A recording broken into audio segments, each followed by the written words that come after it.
Noches, buenas noches, me encanta verlos, me encanta escucharlos, me encanta estar aquí con ustedes en una nueva sesión Vení, de ¿escuchas esto? jueves Es un de cuento que van a leer. cuento.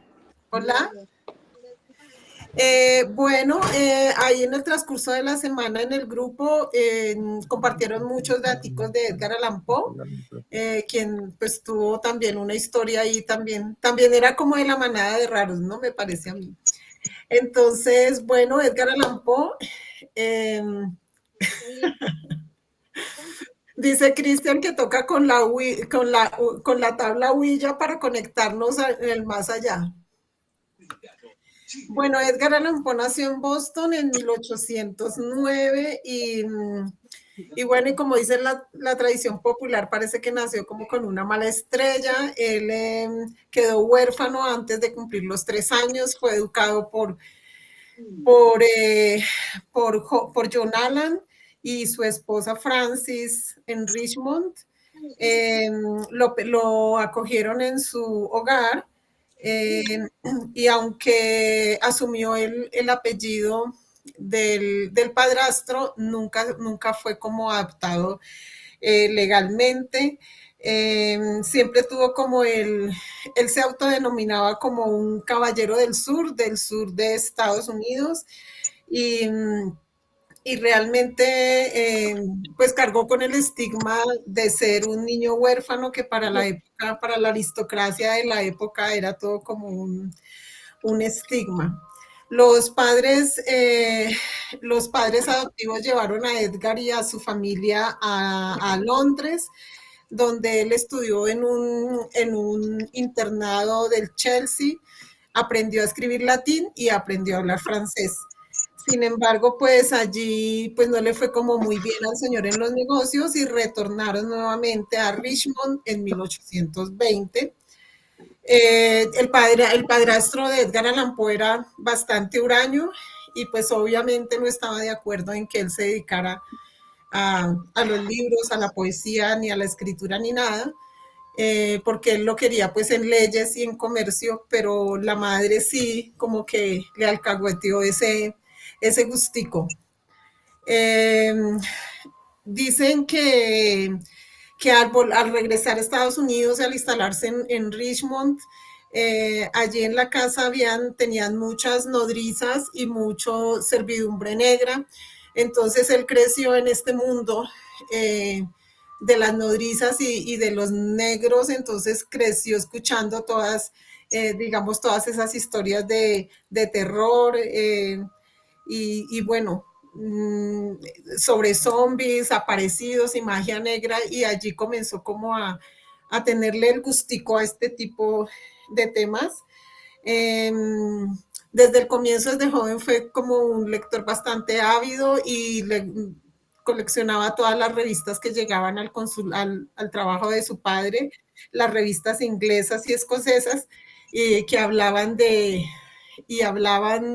pues, de historias de mansiones y de cosas misteriosas. Entonces, él desde muy joven, pues, tuvo como el acercamiento a este tipo de literatura. El padrastro decidió pagar los estudios universitarios de Edgar, pero él no, para que aprendiera leyes y comercio, se matriculó en la Universidad de Virginia, pero de todas maneras él desarrolló pues un amor por el juego. Entonces, como que se olvidó de la universidad y el padre tuvo que pagar como muchas deudas de juego de él, y aparte de todo comenzó como pues como también muy amigo del alcohol, lo cual tampoco le ayudó. Sin embargo, siempre andaba con un libro debajo del brazo, siempre muy inquieto por la literatura. Le gustaba también la poesía, le gustaba mucho la poesía de Byron y bueno, tuvo mucha influencia también y mucho acercamiento también con la poesía. En 1827 publicaron su primer libro que se llamaba Tamerlane y otros poemas, que pues pasó en ese momento desapercibido. cuenta la historia que pues esos poemas eran ese libro era muy bueno y el manuscrito pues original se perdió y apareció muchísimos años después y ese original cuando apareció fue subastado pues obviamente por una suma millonaria. En 1833 ganó un premio por la obra Manuscrito hallado en una botella. Y bueno, y después conoció a un hombre pues muy adinerado que le consiguió trabajo como redactor en un periódico, entonces de allí comenzó como más, en el contacto más con la publicación y eso. Se casó con su prima que llamaba Virginia Clem. Ella tenía 13 años y él tenía 26. Entonces se casó con su prima. Más adelante, bueno, escribió cuentos de lo grotesco y arabesco. La caída de la casa Usher, que ahorita pues hay una versión en Netflix. Y bueno, allí digamos que en Richmond pudo como desarrollar bastante su hacer literario. Leía muchas novelas policíacas y fue, digamos, que el predecesor en empezar a escribir como novelas policíacas, escribió como Los crímenes de la calle Morgue y digamos que se le adjudica a él, pues eso, ¿no? Su esposa después murió a causa de la tuberculosis y entonces él, él la tapaba con una capa que él tuvo cuando fue al ejército y era cadete y en toda su convalecencia la esposa y después de que la esposa murió, entonces él se ponía la capa y parece que caminaba pues como un zombie por todo su entorno con la capa puesta como un signo de duelo. Entabló muchas relaciones con muchas mujeres, pero pues como era tan alcohólico y tan díscolo, entonces pues como que tampoco nadie lo tomaba en serio. En 1849 él se casó con otra mujer, Sara Elmira Royster, y a pesar de que todos los allegados pues dijeron, bueno, se van a causar, no fue así, al contrario, un día desapareció. Edgar Allan Poe un día desapareció y se le perdió el rastro y después en ese mismo año, en el mes de octubre, fue hallado en las calles de Baltimore en estado de delirio, muy angustiado y necesitado de ayuda inmediata, decían. Entonces lo trasladaron a un hospital, al Washington College Hospital, donde murió.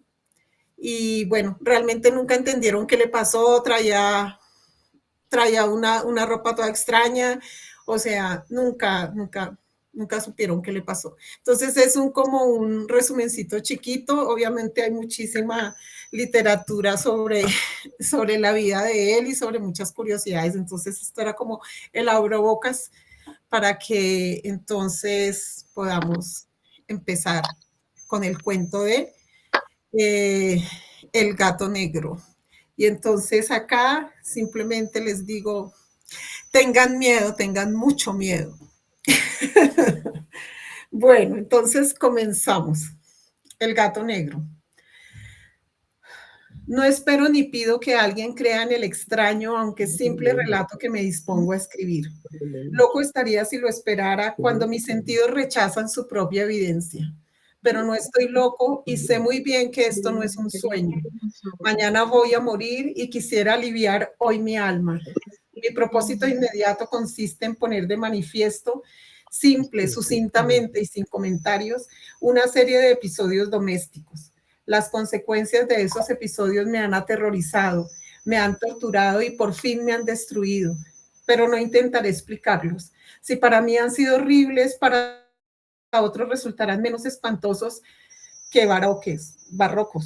Más adelante tal vez aparecerá alguien cuya inteligencia reduzca mis fantasmas a lugares comunes, una inteligencia más serena, más lógica y mucho menos excitable que la mía, capaz de ver en las circunstancias que temerosamente describiré una vulgar sucesión de causas y efectos naturales. Desde la infancia me destaqué por la docilidad y bondad de mi carácter. La ternura que abrigaba mi corazón era tan grande que llegaba a convertirme en objeto de burla para mis compañeros. Me gustaban especialmente los animales y mis padres me permitían tener una gran variedad. Pasaba a su lado la mayor parte del tiempo y jamás me sentía más feliz que cuando les daba de comer y los acariciaba. Este rasgo de mi carácter creció conmigo y cuando llegué a la virilidad se convirtió en una de mis principales fuentes de placer. Aquellos que alguna vez han experimentado cariño hacia un perro fiel y sagaz no necesitan que me molesten explicarles la naturaleza o la intensidad de la retribución que recibía. Hay algo en el generoso y abnegado amor de un animal que llega directamente al corazón de aquel que con frecuencia ha probado la falsa amistad y la frágil fidelidad del hombre. Me casé joven y tuve la alegría de que mi esposa compartiera mis preferencias. Al observar mi gusto por los animales domésticos, no perdí oportunidad de procurarme los más agradables de entre ellos. Teníamos pájaros, peces de colores, un hermoso perro, conejos, un monito y un gato. Este último era un animal de notable tamaño y hermosura, completamente negro y de una sagacidad asombrosa. Al referirse a su inteligencia, mi mujer, que en el fondo era no poco supersticiosa, aludía con frecuencia a la antigua creencia popular de que todos los gatos negros son brujas metamorfoseadas. No quiero decir que lo creyera seriamente y solo menciono la cosa porque acabo de recordarla. Plutón, tal era el nombre del gato, se había convertido en mi favorito y mi camarada. Solo yo le daba de comer y él me seguía por todas partes en casa. Me costaba mucho impedir que anduviera tras de mí en la calle. Nuestra amistad duró así varios años, en el curso de los cuales, enrojezco al confesarlo, mi temperamento y mi carácter se alteraron radicalmente por culpa del demonio. Intemperancia. Día a día me fui volviendo más melancólico, irritable e indiferente hacia los sentimientos ajenos. Llegué incluso a hablar descomedidamente a mi mujer y terminé por infligirle violencias personales.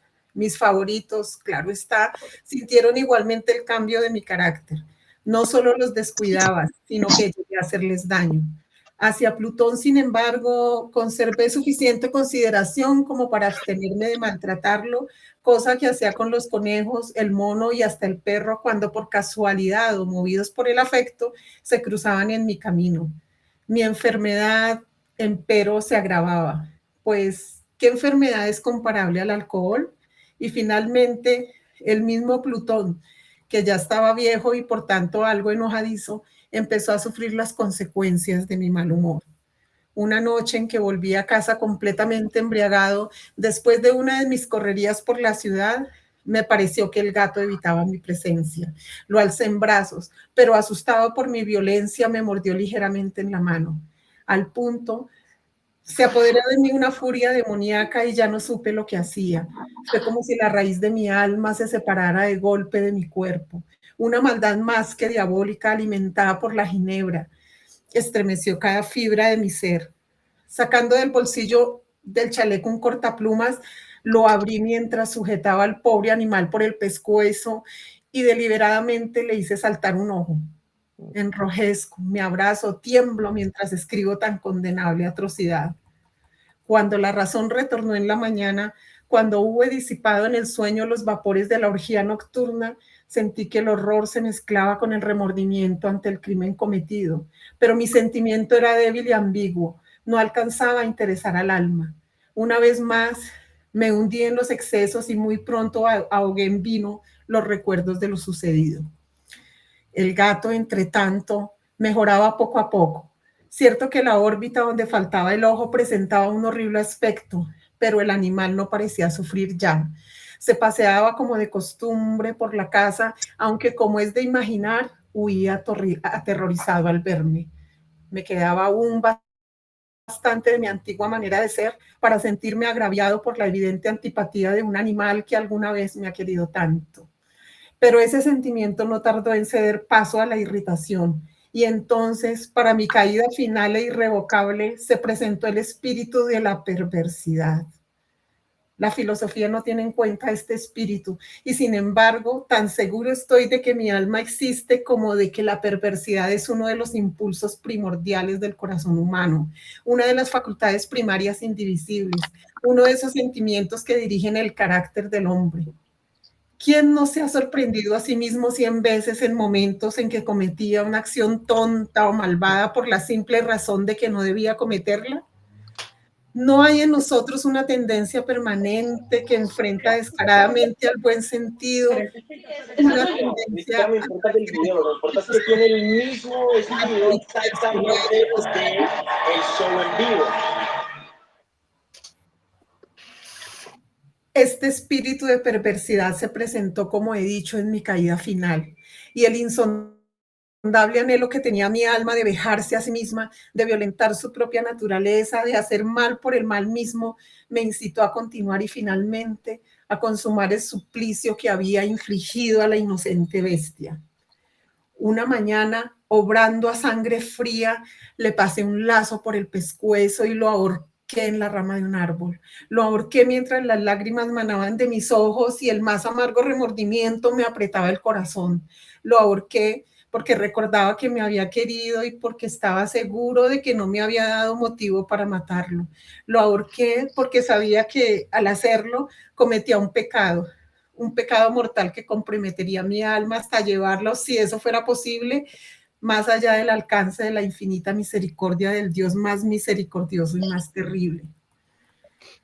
La noche de aquel mismo día en que cometí tan cruel acción, me despertaron gritos de incendio. Las cortinas de mi cama eran una llama viva y toda la casa estaba ardiendo. Con gran dificultad pudimos escapar de la conflagración, mi mujer, un sirviente y yo. Todo quedó destruido, mis bienes terrenales se perdieron y desde ese momento tuve que resignarme a la desesperanza. No incurriré en la debilidad de establecer una relación de causa y efecto entre el desastre y mi criminal acción, pero estoy detallando una cadena de hechos y no quiero dejar ningún eslabón incompleto.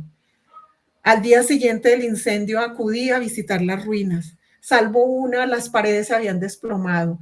La que quedaba en pie era un tabique divisorio de poco espesor, situado en el centro de la casa y contra el cual se apoyaba antes la cabecera de mi lecho. El enlucido había quedado a salvo de la acción del fuego, cosa que atribuía a su reciente aplicación. Una densa muchedumbre habíase reunido frente a la pared y varias personas parecían examinar parte de la misma con gran atención y detalle. Las palabras extraño, curioso y otras similares excitaron mi curiosidad. Al aproximarme, vi que en la blanca superficie, grabada como un bajorrelieve, aparecía la imagen de un gigantesco gato. El contorno tenía una nitidez verdaderamente maravillosa. Había una soga alrededor del pescuezo del animal. Al descubrir esta aparición, ya que no podía considerarla otra cosa, me sentí dominado por el asombro y el terror. Pero la reflexión vino luego en mi ayuda.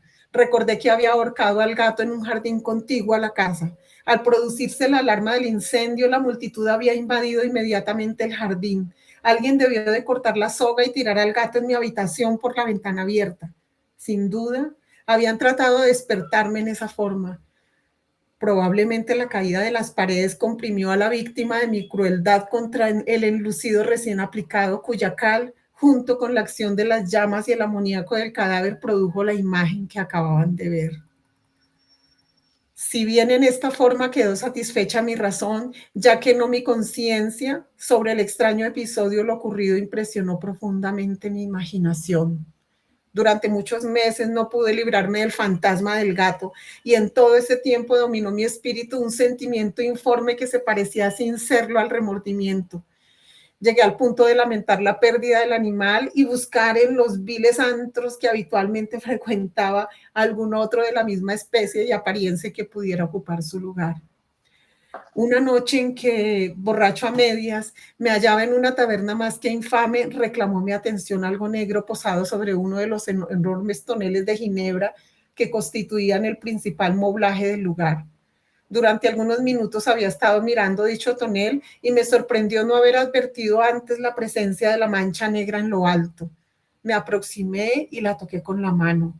Era un gato negro muy grande, tan grande como Plutón, y absolutamente igual a este, salvo un detalle. Plutón no tenía el menor pelo blanco en el cuerpo, mientras este gato mostraba una vasta, aunque indefinida mancha blanca que le cubría casi todo el pecho. Al sentirse acariciado, se enderezó prontamente ronroneando con fuerza. se frotó contra mi mano y pareció encantado de mis atenciones. Acababa pues de encontrar el animal que precisamente andaba buscando. De inmediato propuse su compra al tabernero, pero me contestó que el animal no era suyo y que jamás lo había visto antes ni sabía nada de él. Continuó acariciando al gato y cuando me disponía a volver a casa, el animal pareció dispuesto a acompañarme. Le permití que lo hiciera, deteniéndome una y otra vez para inclinarme y acariciarlo. Cuando estuvo en casa, se acostumbró a ella de inmediato y se convirtió en el gran favorito de mi mujer. Por mi parte, pronto sentí nacer en mí una antipatía hacia aquel animal. Era exactamente lo contrario de lo que había anticipado, pero sin que pueda decir cómo ni por qué, su marcado cariño por mí me disgustaba y me fatigaba.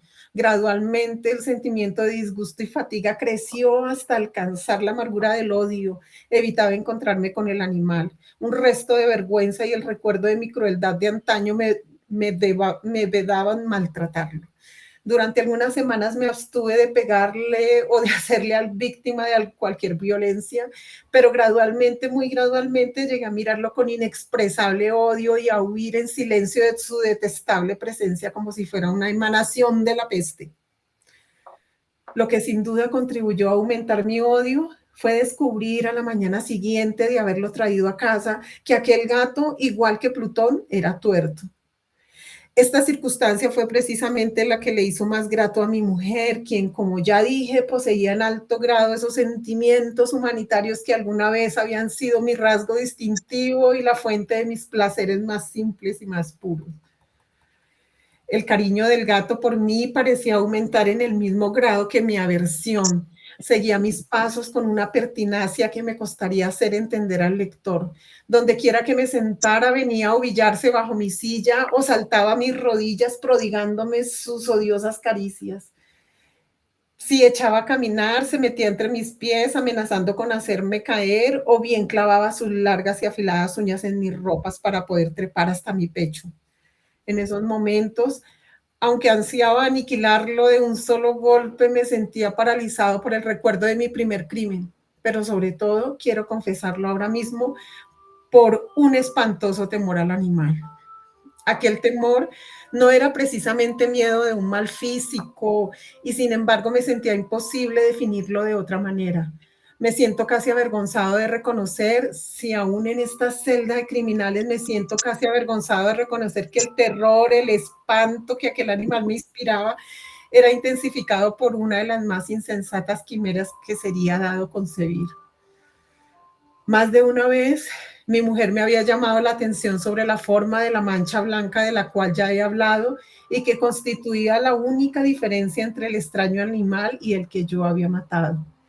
El lector recordará que esta mancha, aunque grande, me había parecido al principio de forma indefinida, pero gradualmente de manera tan imperceptible que mi razón luchó durante largo tiempo por rechazarla como fantástica. La mancha fue asumiendo un contorno de rigurosa precisión. Representaba ahora algo que me estremezco al nombrar y por ello odiaba. Temía y hubiera querido librarme del monstruo si hubiese sido capaz de atreverme. Representaba, digo, la imagen de una cosa atroz, siniestra, la imagen del patíbulo, oh lúgubre y terrible máquina del horror y del crimen, de la agonía y de la muerte. Me sentí entonces más miserable que todas las miserias humanas. Pensar en una bestia cuyo semejante había yo destruido desdeñosamente, una bestia era capaz de producir tan insoportable angustia en un hombre que ha creado a imagen y semejanza de Dios. Ay, ni de día ni de noche pude ya gozar de la bendición del reposo. De día aquella criatura no me dejaba un instante solo. De noche despertaba hora a hora de los más horrorosos sueños para sentir el ardiente aliento de la cosa en mi rostro y su terrible peso. Pesadilla encarnada de la que no me era posible desprenderme, apoyado eternamente sobre mi corazón. Bajo el agobio de tormentos semejantes sucumbió en mí lo poco que me quedaba de bueno. Solo los malos pensamientos disfrutaban ya de mi intimidad, los más tenebrosos, los más perversos pensamientos. La melancolía habitual de mi humor creció hasta convertirse en aborrecimiento de todo lo que me rodeaba y de la entera humanidad. Y mi pobre mujer, que de nada se quejaba, llegó a ser la vital la habitual y paciente víctima de los repentinos frecuentes arrebatos de ciega cólera que me abandonaba. Cierto día, para cumplir una tarea doméstica, me acompañó al sótano de la vieja casa donde nuestra pobreza nos obligaba a vivir. El gato me siguió mientras bajaba la empinada escalera y estuvo a punto de tirarme cabeza abajo, lo cual me exasperó hasta la locura. Alzando un hacha y olvidando en mi rabia los pueriles temores que hasta entonces habían detenido mi mano, descargué un golpe que hubiera matado instantáneamente al animal de haberlo alcanzado, pero la mano de mi mujer detuvo su trayectoria. Entonces, llevado por su intervención a una rabia más que demoníaca, me zafé de su brazo y le hundí el hacha en la cabeza. Sin un solo quejido, cayó muerta a mis pies. Cumplido este espantoso asesinato, me entregué al punto y con toda sangre fría a la tarea de ocultar el cadáver. Sabía que era imposible sacarlo de casa tanto de día como de noche sin correr el riesgo de que algún vecino me observara. Diversos proyectos cruzaron mi mente. Por un momento pensé en descuartizar el cuerpo y quemar los pedazos. Luego se me ocurrió cavar una tumba en el piso del sótano. Pensé también si no convenía arrojar el cuerpo al pozo del patio o meterlo en un cajón, como si se tratara de una mercadería común, y llamar a un mozo de cordel para que lo retirara de casa. Pero al fin di con lo que me pareció el mejor expediente y decidí emparedar el cadáver en el sótano, tal como se dice que los monjes de la Edad Media emparedaban a sus víctimas. El sótano se adaptaba bien a este propósito. Sus muros eran de material poco resistente y estaban recién revocados con un mortero ordinario que la humedad de la atmósfera no había dejado endurecer. Además, en una de las paredes se veía la saliencia de una falsa chimenea, la cual había sido rellenada y tratada de manera semejante al resto del sótano. Sin lugar a dudas, sería muy fácil sacar los ladrillos en esa parte, introducir el cadáver y tapar el agujero como antes, de manera que ninguna mirada pudiese descubrir algo sospechoso. No me equivocaba en mis cálculos. Fácilmente saqué los ladrillos con ayuda de una palanca y luego de colocar cuidadosamente el cuerpo contra la pared interna, lo mantuve en esa posición mientras aplicaba de nuevo la mampostería en su forma original. Después de procurarme argamasa, arena y cerda, preparé un enlucido que no se distinguía del anterior y revoqué cuidadosamente el nuevo enladrillado. Concluida la tarea, me sentí seguro de que todo estaba bien. La pared no mostraba la menor señal de haber sido tocada. Había barrido hasta el menor fragmento de material suelto. Miré en torno triunfante y me dije, aquí por lo menos no he trabajado en vano. Mi paso siguiente consistió en buscar a la bestia causante de tanta desgracia, pues al final me había decidido a matarla.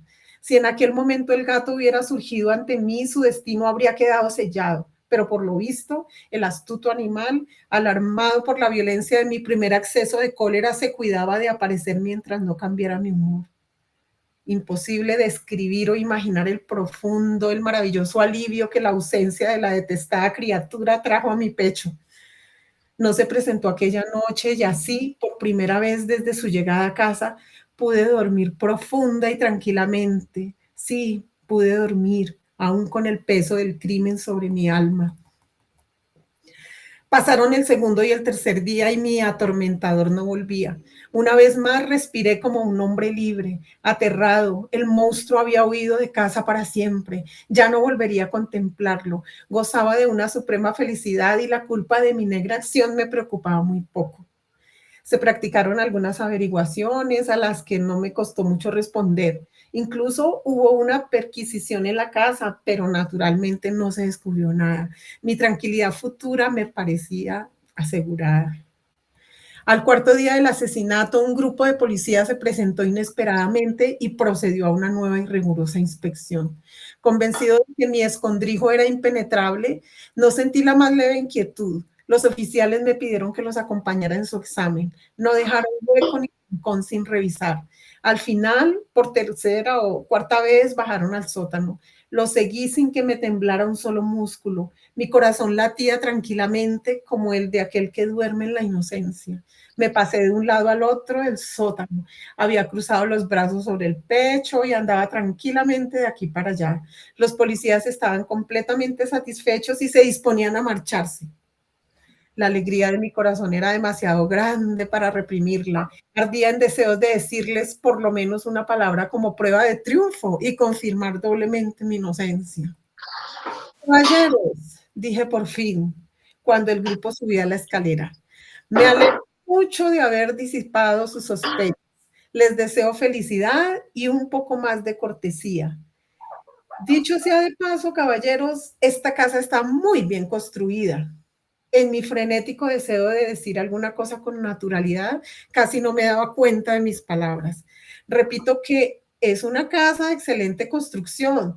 Estas paredes, ya se marchan ustedes, caballero, tienen una gran solidez.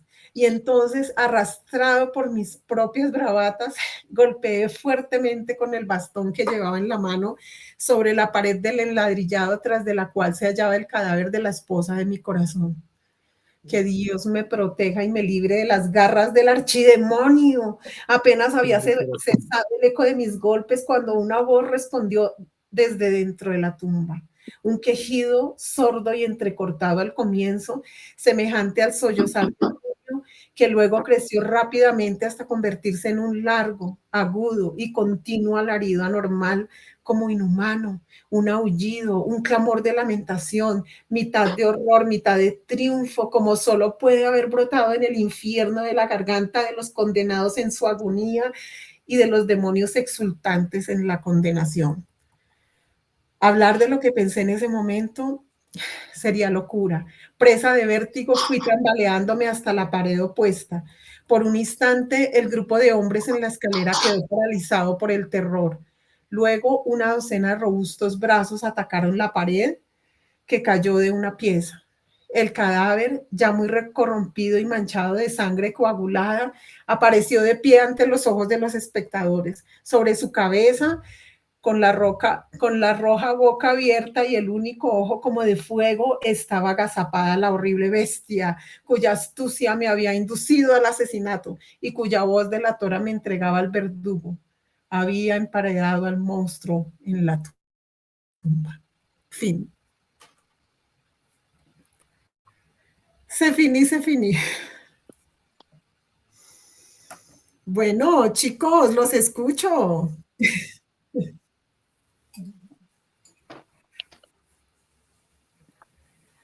Muy buena lectura, felicitaciones. Gracias. Muy bien. Nítida y clara, precisa. Felicitaciones, Sí, Edna.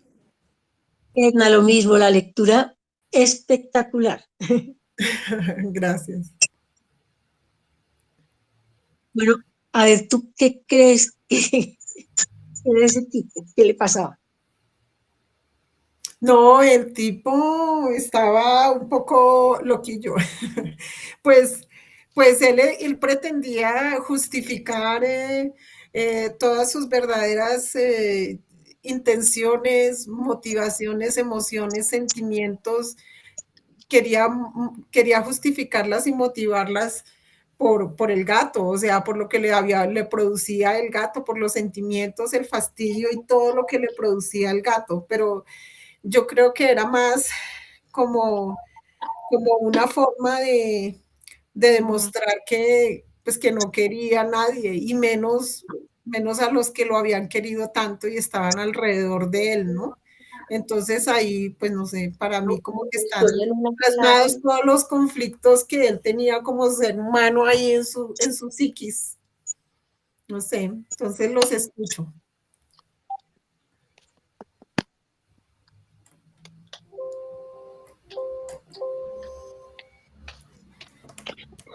A ver, Laura. Creo que primero estaba Edgar Allan Poe con la mano levantada. Ah, bueno, Edgar Allan Poe. Te mereces. Edgar Allan Poe, yo había levantado. Ay, no, pero bueno, me tocó. No, mira, a mí me a mí me causa como admiración cómo Edgar, mi tocayo, logra como combinar esas dos partes como mitológica, fantasiosa y digamos, esa historia que tienen los gatos de que son brujas encerradas o son unas brujitas ahí que están internamente en el cuerpo de estos gatitos y cómo lo combina con un comportamiento humano, ¿no? Yo creo que ahí es donde está el gran logro, y que en parte se impregna mucho como a su situación personal, que él era un alcohólico. Entonces él vivía este mundo, digamos, un mundo pues enfermizo de cambios de comportamiento, de actitud. Y, y entonces eso es lo que como que me interesó mucho en el cuento, cómo lo volvió fantasioso, pero a la vez lo humanizó bastante. Y los personajes, pues muy claro, personaje principal, pues está el gatito, y como un elemento que, bueno, como sabemos en Egipto los dioses eran tratados como, como una divinidad. Igualmente creo que los griegos, pero creo que en la Europa, Irlanda, esto eran como que se determinaba de que tenían su brujita adentro. Y sí, por ahora eso.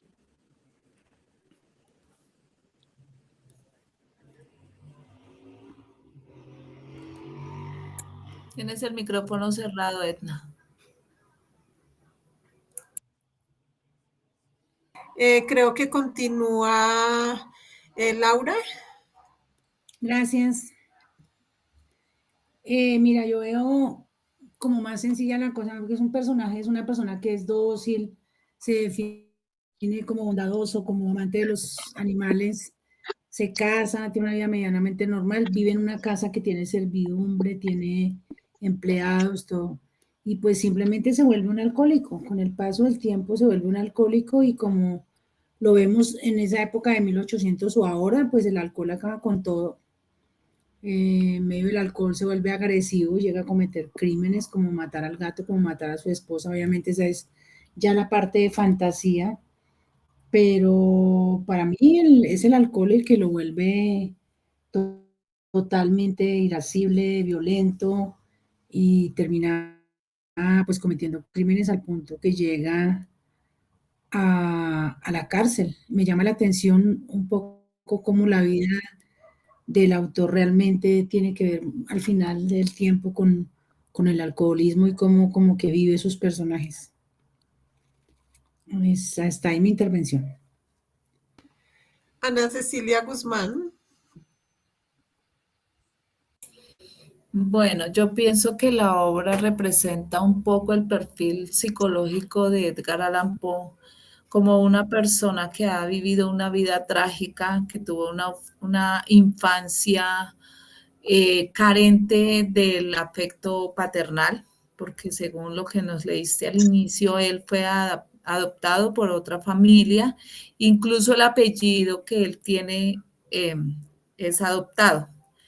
Aunque pueda que la persona, el padrastro, le haya apreciado como tal vez es la personificación de él en la obra, es ese padrastro que lo quiso mucho, pero que él odia, porque él odia esa situación de no tener sus padres. O sea, puede que no lo haya manifestado muy en el fondo de su corazón, tiene ese resentimiento. No sé la razón por la cual él no tuvo sus padres, si fallecieron o qué pasó. Entonces, es como ese resentimiento. Y tal vez es la personificación, él es la personificación del gato.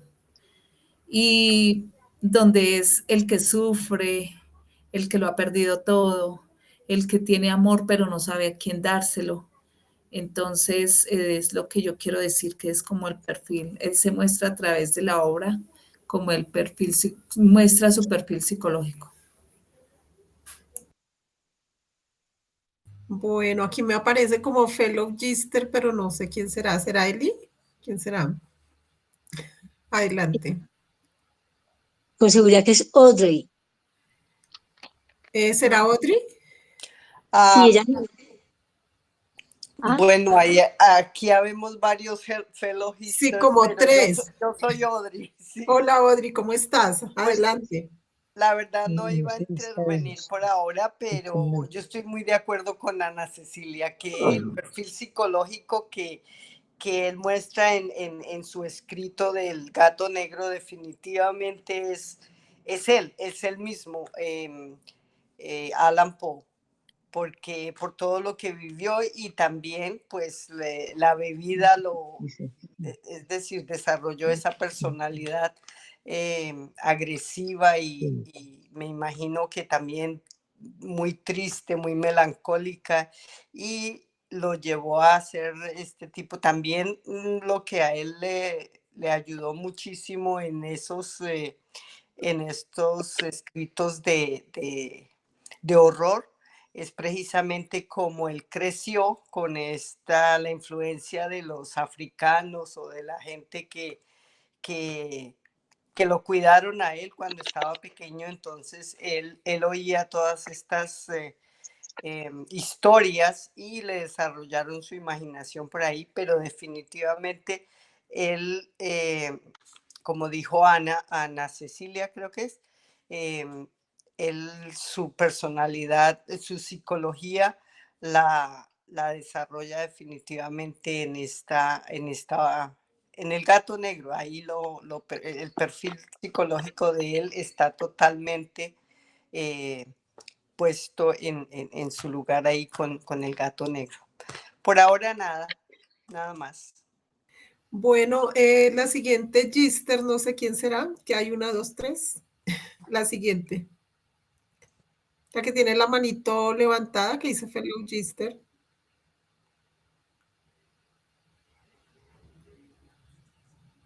yo levanté la manito también, Edna, pero no sé si es que no se ve. Yo aquí no me Sí. alcanzo.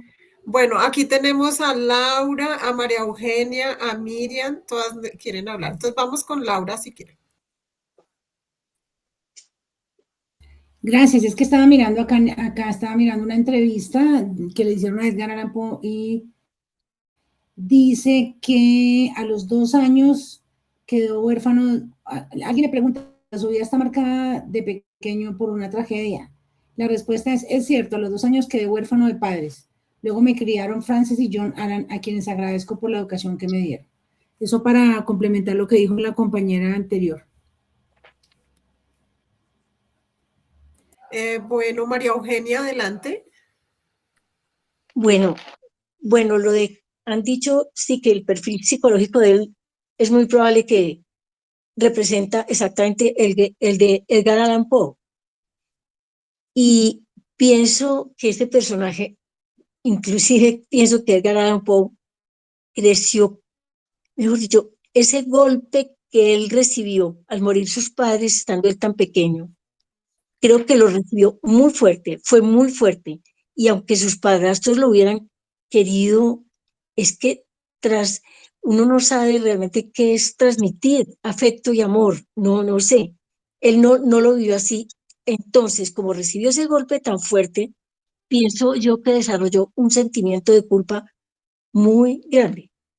Casi que todos los seres humanos, sobre todo que pertenecemos a, a estas culturas y que hemos estado vinculados a religiones eh, que nos han transmitido este sentimiento de culpa, no sé él, pero el sentimiento de culpa de él fue muy grande y fue como a odiarse a sí mismo, como a sentir repugnancia de sí mismo y quería hacerse daño, quería castigarse, porque todo eso que hace él con el gato, con la esposa, es castigarse y castigarse y tanto que al final, o sea, sentía la culpa, sentía remordimientos, no de, sí, de las cosas que sí, de ser tan malo, pues de ser tan cruel, pero quería seguir siendo cruel porque él quería destruirse totalmente a sí mismo.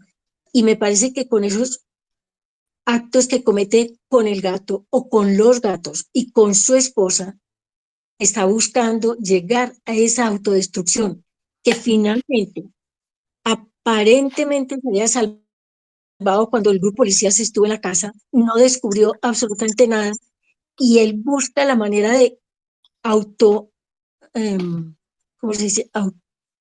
Bueno, auto, hay, hay como que uno Autoincriminarse. Autoincriminarse. exacto, Autoincriminarse. hasta cuando, para finalmente le llegara el castigo que él buscaba recibir desde el momento en que recibe el golpe de la muerte de sus padres. Entonces el niño, él creció desde pequeñito con ese sentimiento de culpa, pues de dolor, de culpa y de necesidad, de la creencia de que debía recibir un castigo muy grande, y castigaba todo lo que quería, a todos los seres que amaba, al gato, a los animales y a la esposa. Y me parece que es eso. No entiendo muy bien, no sé definirlo en términos psicoanalíticos o psiquiátricos, me gustaría, pero creo que es un objeto de estudio para los psiquiatras y los psicoanalistas supremamente rico, porque, por eso, pues porque contiene todo eso que yo creo que lo que digo es lo que creo que él encarna. O sea que Alan Poe, perdón, que Alan Poe imprime todos estos sentimientos, según lo que tú dices, María Eugenia, los imprime o los pasa a sus escritos de ficción, ¿sí? Porque, Pienso, porque pienso, lógicamente estás hablando de Alan Poe, pero entonces en El sí, Gato Negro. Entonces pero yo la no me di ficción cuenta. era así. Ay, qué pena, te interrumpí. Sigue. No, está bien, sigue, yo ya terminé. De pronto me vi confundiendo, al estar hablando ahora, me vi confundiendo a Alan Poe con el personaje. Y es que realmente se confunde, porque creo que es mucho de lo que Alan Poe recibió y vivió. Y, y bueno, le trajo el beneficio de ser el escritor más famoso en este campo, tanto que ha sido pues de una influencia en muchísimos escritores posteriores, pero, pero, pero no, no gratuitamente. Él ya lo adquirió, ese espíritu traslada a sus lecturas, lo llevaba internamente, un deseo de castigarse y de autodestruirse. Es que prácticamente él se denunció a sí mismo con los policías. Él se denunció o se incriminó, como dijo Narud, cuando ya estaba por fuera de toda sospecha. Y como que sí, pensó, esta es mi última oportunidad de encontrar el castigo que estoy buscando para mí. Bueno, no más. Mario.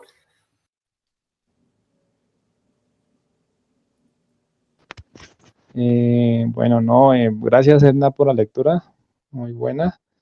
Y no, nada, decir que pues yo nunca, de Edgar Allan Poe nomás había escuchado alguna vez el de Corazón delator.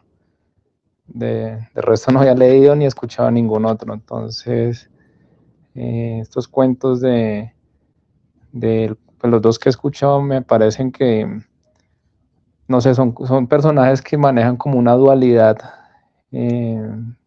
interna. Pues lo que veíamos, lo que decían es que él decía pues una cosa, pero sentía otra, ¿no? Decía, bueno, y a lo mejor de pronto sí quería los animales, pero internamente también tenía algo que hacía odiarlos. Y no sé si esa literatura del siglo XIX como que ya empezaba a explorar esas contradicciones internas del ser humano. Yo no sé si Stevenson leyó a Edgar Allan Poe, creo que sí, no estoy muy seguro, pero creo que terminó influenciando este cuento del Dr. Jekyll y Mr. Hyde, que dentro de una persona pueden coexistir dos seres opuestos, digamos uno que ama y otro que odia. Entonces, sí, o sea, es interesante ver cómo en el siglo XIX ya diferentes escritores empezaron a ver como ese estudio de la mente humana. Y bueno, y decir que, pues, además de la lectura que he escuchado que varias personas han tenido, pues también está la lectura sobrenatural, ¿no? Que es pensar que el gato realmente sí o sea, no sé, por algún tipo de hechicería o algo, el gato le generaba esos sentimientos. Y el segundo gato realmente era una reencarnación del primero que vino a vengarse de la muerte que le generó el protagonista. Esa sería como la segunda lectura del cuento, pero pues eso ya es de interpretación de cada uno. Gracias. Mauro.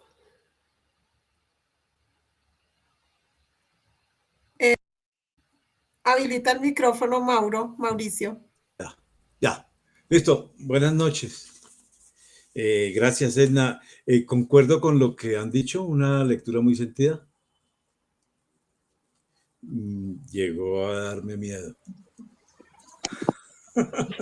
Bueno, yo no me atrevo a decir que el cuento es autobiográfico. Para mí eso me parece demasiado. Ya es si se necesitaría tener mucho conocimiento detrás para poder hacer esa afirmación.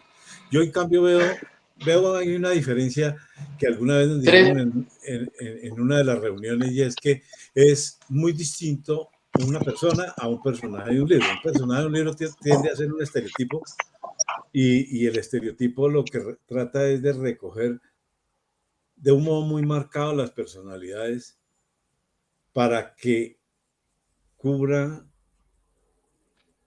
varios tipos de personas.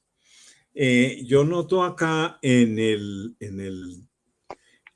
fulano una persona normal que se desfigura completamente por los efectos del alcohol, ¿ya? Entonces, por esa razón, llega un momento en el que muestra sin tapujo alguno una de las características propias del humano, y él lo dice, ¿no? Y es la perversidad, ¿no? Yo he dicho de los rasgos, para lo que son los rasgos característicos del ser humano son 5. Uno de ellos para mí es la guerra, la destrucción, el conflicto, la maldad. Eso es muy propio del ser humano, y surge, creo yo, a partir del concepto de lo propio, de tener. Desde ahí se desarrolla la maldad, porque parten límites que, por el deseo de tener, siempre estarán, o habrá la intención de ampliarlos. Bueno, entonces, cuando a él se le desarrolla la perversidad, habiendo querido los animales y estando su realidad completamente fugada o trastornada por efectos del alcohol, y aquí me van a saltar, una forma de expresar cariño es matando. Ya estaba tan fugado y tan distorsionado de su realidad por efectos del alcohol, y por esa razón los alcohólicos golpean. Yo no estoy justificando, pues yo no tomo, pero sí es una forma. El hacer daño en algún momento puede ser una forma de expresar cariño. Porque te quiero, te aporrio, pues. Pues no sé, María Eugenia, si su merced lo toma de esa manera. No, es que es una manera, o sea, es lo mismo que tú estás diciendo, dicho en una manera que decían los indígenas, ¿sí? Bueno, Porque te sí, quiero, por Dios, es una manera, cuando tú dices que es una manera de expresar cariño, hacerle daño a otra persona o golpearla, se puede también traducir en esas palabras. Porque te quiero, te aporrio. Desafortunadamente,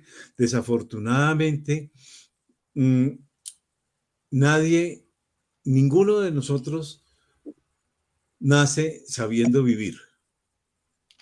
Entonces, uno de adulto trata de replicar el ambiente en el que vivió. Y una persona golpeada, desafortunadamente, termina golpeando. Eso es inevitable. Entonces, a raíz de eso, es que yo digo que puede que suene loco, pero una forma de expresar cariño puede ser golpeando. Puede ser golpeando. Y la prueba de eso es cómo se justifica el que se golpee al ser querido. Ya. Pero bueno, entonces él mata al gato, que supuestamente al que quiere. Pero como esa no es la forma indicada de expresar cariño, esa acción, yo no sé cómo puede decir, acción a la -1 o qué, no sé, pero que le genera una culpa a la berraca. Entonces su culpabilidad se exacerba a tal punto que él ya no vive en paz. ¿Ya? ¿Y todo por qué? Porque tiene de por medio la culpa que le genera una muerte y una muerte de algo a quien quería. Porque es que al gato que estrangula era su objeto amoroso, digámoslo así. Y ahí entonces, pues, viene la parte de la ficción, muy bien introducida por el autor en la obra, y como dice Mario, reencarna a Plutón en el gato manchado de blanco, y son las similitudes que el tipo ve en el gato el tipo ve en el gato vivo mucho de lo que veían en el gato muerto, y eso es lo que le lleva a cometer el asesinato. Pero una cosa que me impresionó es que él no siente remordimiento o no lo expresa por haber matado a la esposa. ¿Ya? Sigue más bien obsesionado con su enemigo, que es el gato, que es un generador de culpa. Y finalmente se autoincrimina, pero yo creo que fue tratando de dar contexto de su inocencia. Ahí es cuando se sobreactúa y golpea demasiado fuerte la pared y se autoincrimina. Gracias. Bueno, tengo varias veces la mano levantada de Fellow Gister, pero como hay tres, yo no sé si me pueden colocar la camarita porque o adelante con su opinión. No sé si es él y no sé quién más será. No soy yo. No, no eres Audrey. La otra persona que me está pidiendo la palabra hace rato dice Fellow Gister, pero no sé quién será. ¿Sería Eli? ¿O quién sabe quién sería? Janet, es Janet. Janet Palomo. Sí, Janet. Janet, tienes la palabra y ahorita sigue Miriam, que también tiene la mano levantada hace rato. Yo también la tengo. ¿Sí se ve? Sí, sí, se ven todas. Entonces, Janet, ¿vas a intervenir?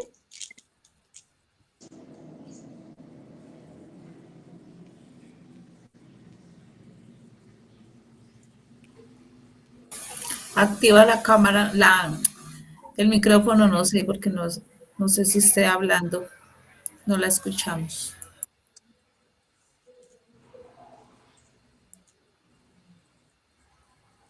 Janet.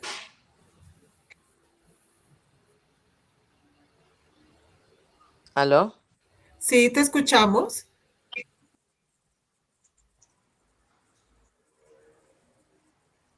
Dice que abandonó la reunión. Entonces, sigamos con Miriam, que estaba hace bastante tiempo.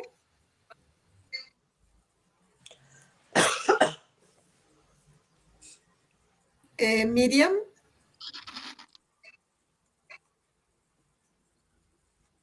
Janet volvió a la reunión.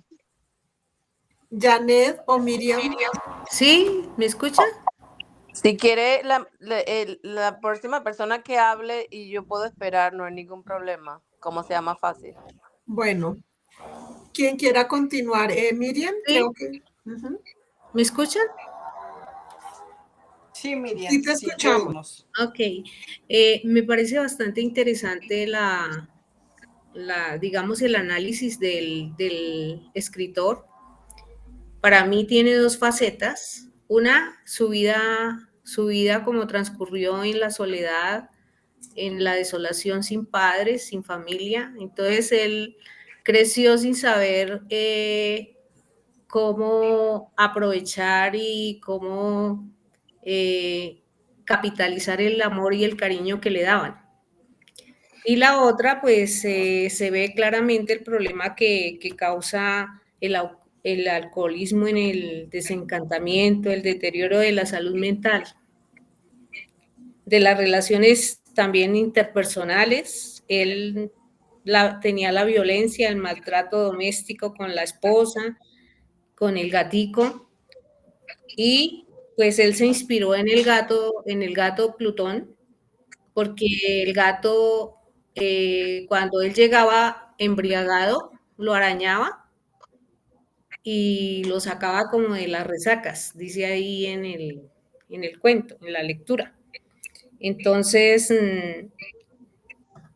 la bebida ocasionó todo eso y él trata, o lo que yo veo es una obsesión, un tratado como de violencia y de maltrato hacia los demás y una obsesión por la muerte y el asesinato, es lo que yo veo en él. Por último, pues el mismo o el segundo gato vence al narrador al revelar como ese asesinato de su esposa y finalmente hacer justicia a las malas acciones de todo lo que él narra ahí en el cuento.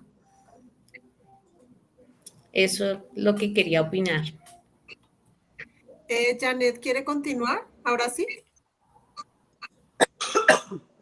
Sí, bueno, con relación a la primera parte del cuento, notablemente él comienza diciendo de que alguien puede creer que él no espera que nadie crea que lo que va a decir es extraño porque él se considera que él no estaba loco y de hecho él está como despidiéndose porque él dice, pero no estoy loco y sé muy bien que esto no es un sueño, mañana voy a morir y quisiera aliviar hoy mi alma.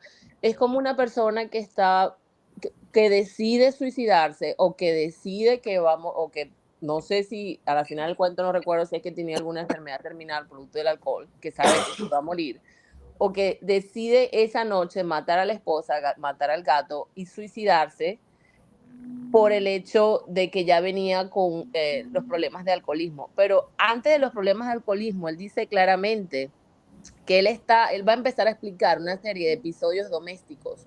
Para mí es una persona, un sociópata, el cual tenía un gran afecto por los animales.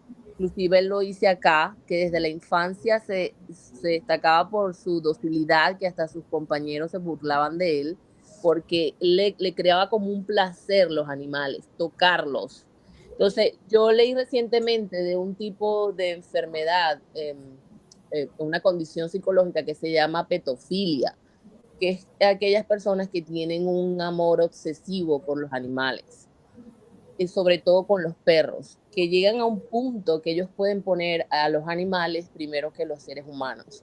Ahora que yo estoy leyendo esto, es más o menos lo que yo leí de lo que es la petofilia, de ese tipo de personas que se obsesionan tanto con los animales, inclusive él lo dice, que él tuvo desde pequeño, él tuvo perros, conejos, peces, monos, y de hecho él dice que eso a él le causaba mucha tranquilidad, el solo hecho de saber, de tenerlos y de tocarlos, como ya lo dije.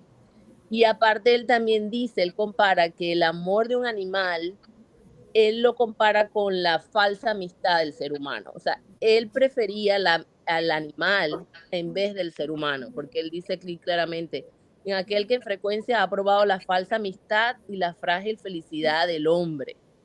Hay algo en el generoso y abnegado amor de un animal. Él está aceptando que él sentía un amor abnegado por los animales, que llega directamente al corazón de aquel que con frecuencia ha probado la falsa amistad y la frágil fidelidad del hombre. Como el dicho que dice, mientras más conozco a mi perro, mientras más conozco al hombre, más quiero a mi perro. Entonces, eso es lo que yo estoy viendo acá, que este hombre que desde pequeño para mí fue un sociópata, obsesionado con los animales, probablemente con alguna carencia paterna o materna, y que aparte de eso mataba animales cuando estaba pequeño, y que aquí él lo dice también claramente, que el último animal notable por el tamaño y la hermosura, que fue el gato con el cual él se enfocó más, fue lo que lo llevó a él lo dice aquí, a empezar a sacar ese demonio que él tenía adentro, porque hay una parte aquí, lo que pasa es que lo había puesto en colores, pero se me borró, como su parte oscura. No sé si, déjeme ver si lo encuentro por aquí, donde él dice que su gato se había convertido en su mejor animal y que él empezó a sacar todos esos, ya va, mm, ay, es que no encuentro la parte donde él dice como que él empezó a sacar todas sus perversidades cuan a través de cuando él empezó con su camaradería con el gato.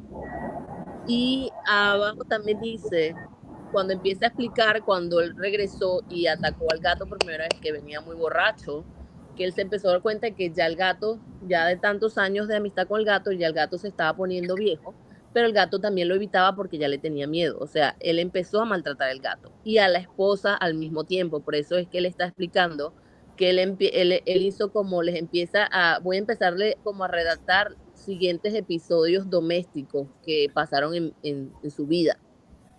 Entonces, para mí es el claro reflejo de una persona alcohólica, que obviamente, como ya dijeron acá, una persona alcohólica tiende a volverse agresiva cuando no toma, aparte de todo el daño que le hace el alcohol, y a causarle problemas a los familiares, a golpear a los esposos, a los hijos, a maltratar. Pero al mismo tiempo yo pienso que ya él venía con un problema psicológico, sociópata desde pequeño, y que él lo empezó a liberarse de todos esos demonios que él llevaba y los empezó a descargarse o sea, era una persona infeliz, que ya ni siquiera el gato, ya habían matado a todos los animales y el último animal que le quedaba, que era el gato, ya ni siquiera lo saciaba como ser humano y ya él quería como suicidarse y acabar con su vida. Esa es mi opinión de lo que yo puedo ver en el principio del cuento. David,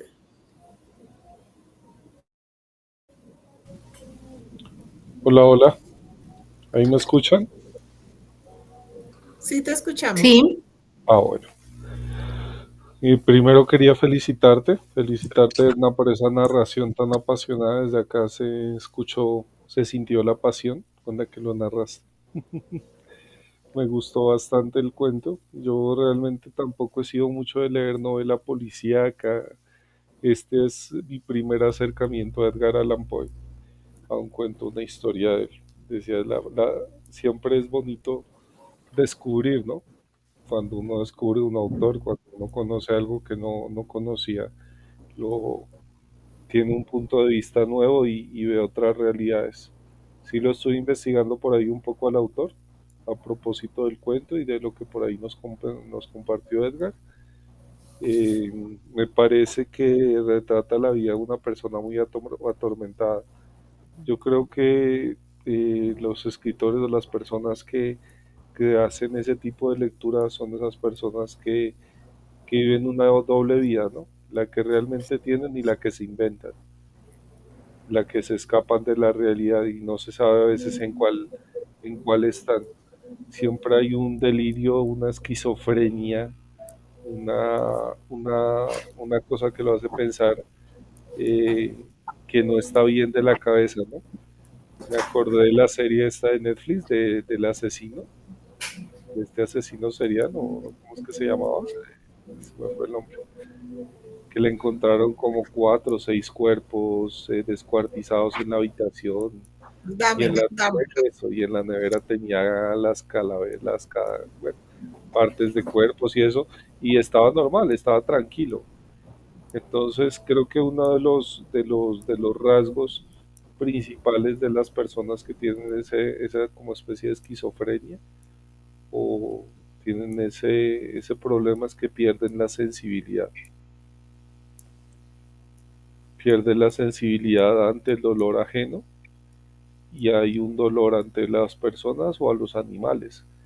En ese caso se ve que emocionalmente está muy roto y que pierde esa sensibilidad primero a su entorno, a su primer entorno, que es su familia, su esposa, sus mascotas, y después ante la sociedad, ¿no? Ya se va totalmente de la realidad en el final. Entonces me parece como los delirios de un demente que confunde la realidad con la ficción, ya no sabe qué es real, ya no sabe qué es ficción, pero ya no tiene esa sensibilidad, ¿no? esa sensibilidad al dolor ajeno y al dolor no solo de la persona amada, en ese caso que era su esposa, su pareja, sus otras mascotas, sino al gato. Se crean esas relaciones dependientes tóxicas, altamente dañinas y, y se ve muy, muy rayado. Yo al leerlo, al escucharlo también, veía un perfil muy desquiciado, que no estaba bien de la cabeza, pero a la final hay una frase que no recuerdo en donde la habré leído, decía, cuando somos escritorios, un escritor cuando se sienta y dice voy a ser Dios. Entonces el escritor escribe una realidad, inventa historias, crea mundos. Eso es lo poco que he escuchado, he leído de Edgar Allan Poe, crea un mundo donde gobierna un terror, pero un terror psicológico también. Entonces lo escribe de una forma muy magistral, fascinante. Ahora ya veo por qué es tan famoso y tan mundialmente aceptado y no, me encantó el cuento. Muchas gracias, Edna. Me encantó. María Eugenia quería decir algo más. Sí, sí, quiero decir esto. Bueno, quiero ratificarme en una cosa. Para mí, primero una cosa que me parece importante, ahora que varios han mencionado, que es que el alcoholismo fue causa de varias cosas.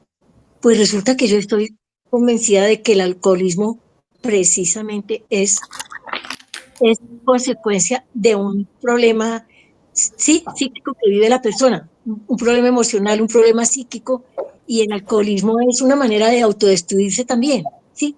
Entonces no pienso que porque fue alcohólico hizo y creó tales cosas, sino que además fue alcohólico porque cargaba con un problema que lo llevó al alcoholismo, que es lo que hacen como para tratar de evadir la realidad.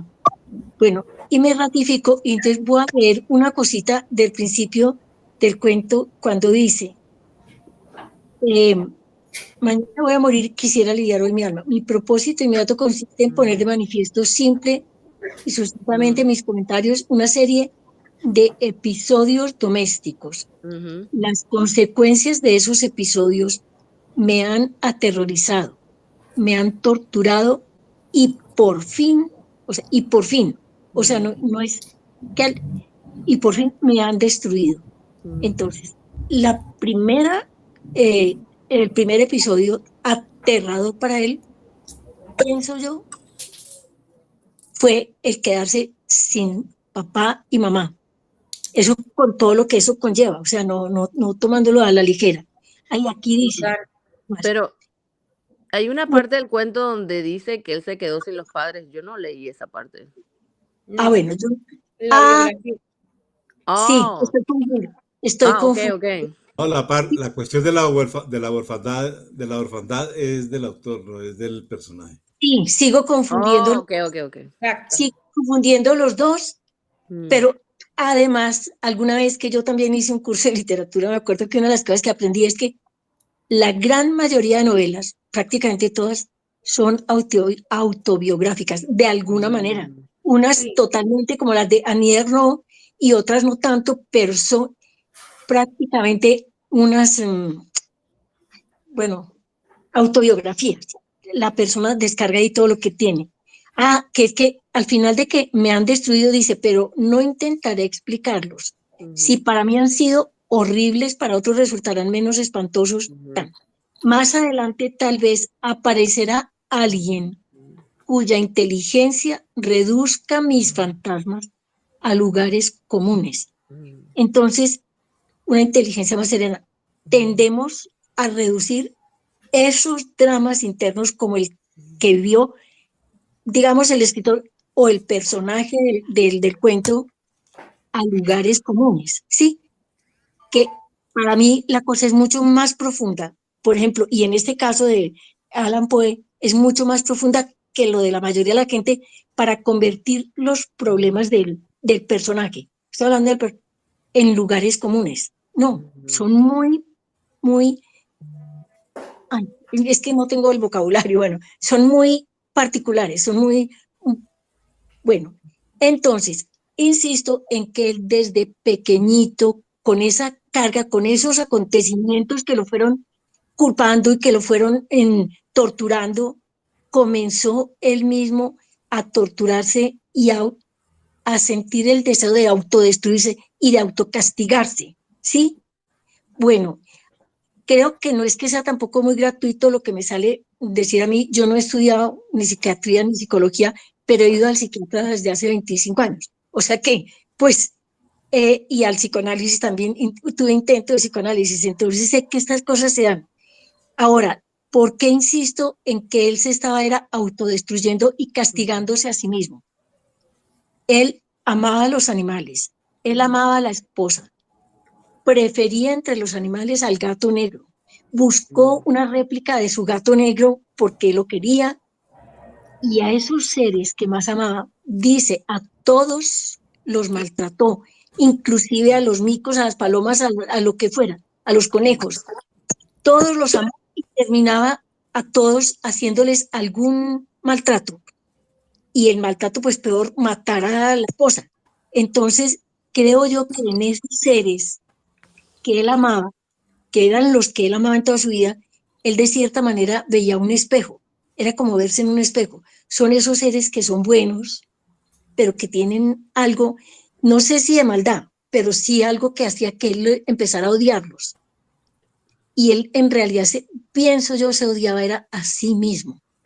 Eh, Bueno, no digo más, me parece que poco a poco logró lo que buscó inconscientemente durante toda su vida, que fue, Desahogarse.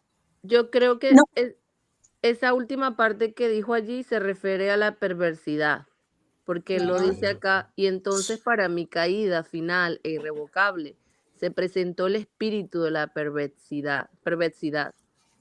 Después abajo dice, la filosofía no tiene en cuenta este espíritu y sin embargo tan seguro estoy de que mi alma existe como de que la perversidad es uno de los impulsos primordiales del corazón humano. Yo pienso que esa última parte que usted dijo se refiere a eso, que él usó la parte perversa que probablemente todo ser humano tenemos, no sabemos, para él empezar a maltratar al gato y decidir inclusive a matar a la esposa o maltratarse, como se dice, a sí mismo. Porque él nombra mucho acá la perversidad, inclusive la pone en mayúscula. La parte perversa de lo que yo lo creo que llevó a él él. empezó a considerar que eso que hacía era perverso, pero no sé Ajá. si tenía bien claro, no sé. El caso es que destruía a lo que más amaba, porque Ujú, menciona inclusive que a los conejos, a los perros, ujú, a los que fuera, a todos los animales, ujú. en algún momento los maltrató. Y al Esa- gato que era el que Y más de amaba, hecho lo dice requete maltrató. que eso, él eso ujú, era lo que yo trataba de decir al ujú, comienzo, pero ahí hay una cosa y es que él como afectado por el alcohol, las sustancias desafortunadamente relajan la voluntad, ¿ya? Entonces, no se puede pedir autocontrol a un alcohólico o a un adicto a una sustancia, ¿ya? Y eso es lo que permite el desencadenamiento de todo ese tipo de acciones atroces. Porque como se le manifiesta uno de los rasgos característicos del ser humano, que es la maldad, mm, la conflictividad, la guerra, el choque, porque es que eso es propio del ser humano, eso es propio del ser humano. Nosotros no lo hacemos tan evidente porque nosotros tenemos control sobre nuestra propia voluntad, pero a nosotros nos pican y nos encendemos, nos agarramos con el que sea, ¿ya? Entonces, en un alcohólico, como era este personaje, a quien se le ha relajado completamente la voluntad, porque es que ese es uno de los problemas de los drogos y de los alcohólicos,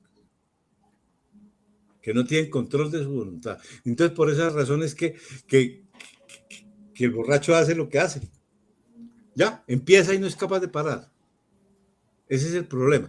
Entonces, fíjense que él termina haciéndole daño a lo que quiere, ujú. pero no tanto por hacerle daño, sino es por una forma equivocada de demostrar cariño. Me perdonan, pero es así. Es así. Casi no. Pero es que hay Eso sí podrá ser paradójico o lo que sea, pero es así. Es una forma equivocada de mostrar cariño y a eso lleva el estrangulamiento del gato. De hecho, Eh, en lo con respecto a lo que usted dice, bueno, el alcohol obviamente lo llevó a él a descubrir ese lado perverso, que probablemente no lo tenía antes, solo que lo descubrió cuando se volvió alcohólico. Pero al mismo tiempo, él se hacía como preguntas, como que si alguna vez alguien no ha hecho algo bueno, algo malo, alguna acción tonta o alguna acción malvada por una simple razón que no debió cometerla cuando uno hace alguna cosa, como que justificando lo que él estaba haciendo. Y aquí donde él dice, no hay en nosotros una tendencia permanente que enfrenta descaradamente al buen sentido, una tendencia a transgredir lo que constituye la ley por el solo hecho de hacerlo, transgredir a otra persona o a sí mismo, a uno mismo.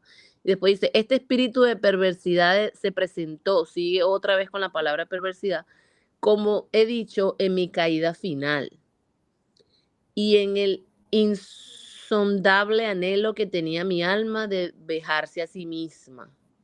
Yo insisto en que él se estaba enfocando en su lado perverso y esa parte donde dice vejarse a sí misma, tenía mi alma de vejarse a sí misma. Esa parte me parece que es bien interesante porque él está hablando ahí de lo que él siente, ¿no? De su espíritu perverso, de lo que lo llevó a él a cometer eso, de violentar su propia naturaleza, o sea, la propia naturaleza de él, de su alma, en ese parágrafo que dice ahí, el espíritu de perversidad que se presentó. Me gustaría darle la palabra a Edgar Allan Poe, a ver qué opina, que está con la mano levantada hace rato. Edgar, Gracias, que hable gracias, conciencia. Edgar, que hable gracias. conciencia. Gracias, tocaya Edna Allan Poe. Tengo tocaya, pero femenina, ¿sí vio? Edna Allan Poe. Qué bien. Conciencia de mi gatita se llama Conciencia, y como es negrita, entonces siempre que la veo a ella siempre estoy pensando cómo está mi conciencia hoy, si está negra, blanca, cómo está mi amor hacia la humanidad. En fin. Bueno, yo voy aquí a especular un poquito algo y traerlo como algo más moderno. Lo voy a hacer como referente hacia el bullying. En esta parte cuando él dice, desde la infancia me destaqué por la docilidad y bondad de mi carácter. La ternura que abrigaba mi corazón era tan grande que llegaba a convertirme en un objeto de burla para mis compañeros. Mira cómo ahí viene el bullying. Y da a entender da a entender de que él, a la vez de que tiene un carácter tan bonito, dócil y llevadero, se convierte en un elemento de burla que a la larga, con el tiempo, digamos, lo va a odiar ese comportamiento y empieza a tener una actitud negativa, digamos específicamente con el gato, ¿no? Y ahora, dice, se refugia en el licor y se refugia en el amor hacia los animales, pero sale destacando su carácter tan dócil que lo lleva a odiar su forma de ser. Y Plutón paga las consecuencias. Entonces, cuando buscamos aquí quién era Plutón, según la mitología romana, Hades para los griegos era el dios de la muerte y gobernaba el inframundo, donde vivía de forma feroz y despiadada, impidiendo la salida a quienes pretendían escapar de los infiernos. Entonces mira cómo él pone intencionalmente el nombre de Plutón, ¿no? Que está representando la muerte, según la mitología. Y todavía veo que llega y refuerza aquí cuando la esposa dice, y lo dice de una forma así como certera, ¿no? O sea, lo que decía Edna, señas de que él había estudiado la mitología y todo estas, de pronto, escritores sobre la mitología de los gatos. Y dice la esposa, dice, todos los gatos negros son brujas metamorfoseadas. donde, sí, ahí es donde representa el gato como el demonio mismo y digamos la energía malévola que llega a su ser.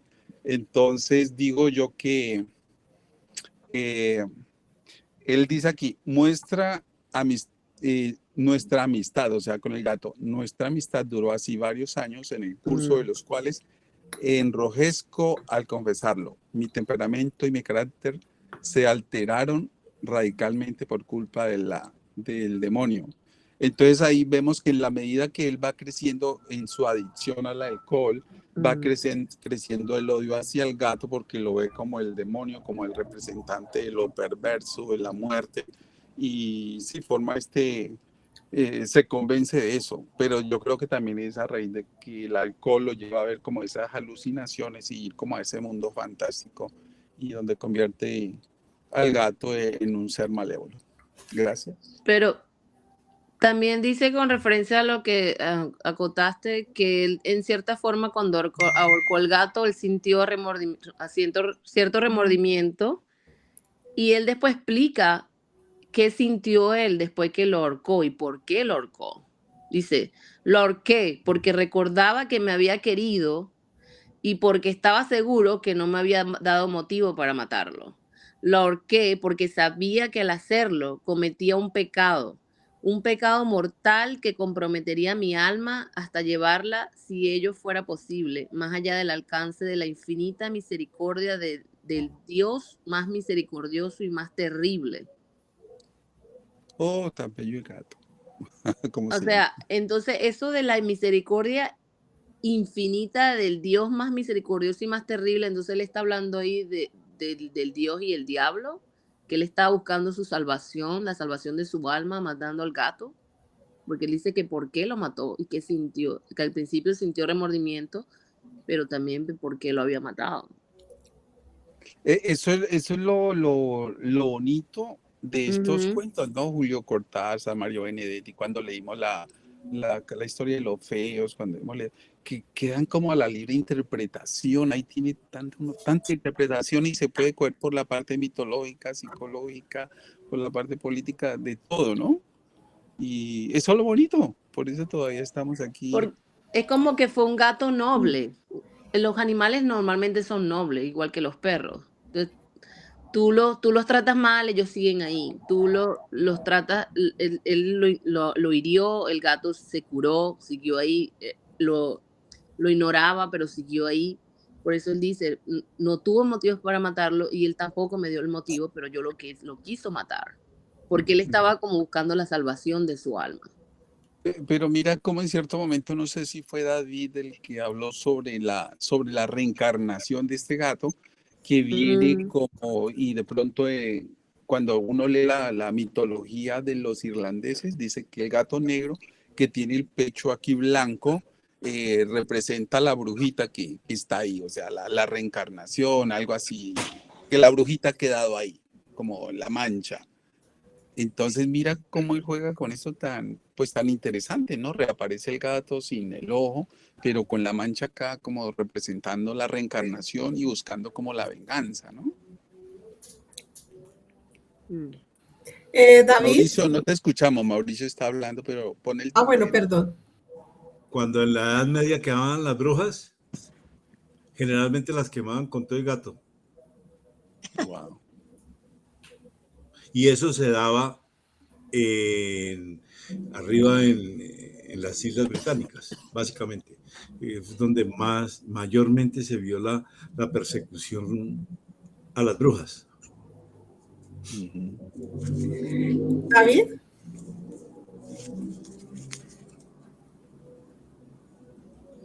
Sí. ¿Tienes la mano levantada? Sí. ¿Ahí me escuchan? Sí. Yo creo que, claro, una persona que tiene esos delirios, esa, ¿cómo le diría yo? Ese desequilibrio mental, realmente. Quiere poseer algo por encima de la vida o de la muerte. Y el querer poseer algo por encima de la muerte es, para que sea mío por siempre lo voy a matar, ¿sí? Porque si no es mío no es de nadie. Es un trastorno que él dice, yo me voy pero me llevo a todos. Y cuando está haciendo esa reflexión de mi momento más hondo, más profundo, más llevado, la conclusión ¿cuál fue? Empezar a cometer ese tipo de actos atroces porque quería arrasarlo todo consigo. Es que yo pienso que también estaba sufriendo una depresión detrás. Había una depresión y había un desequilibrio que puede ser por sus orígenes, su vida. Bueno, el cuento no nos adentra además, pero hay una desolación profunda, una rabia que la refleja en sus seres queridos, ¿no? Y ya no entiende, ya se desdibuja lo que es el amor, lo que es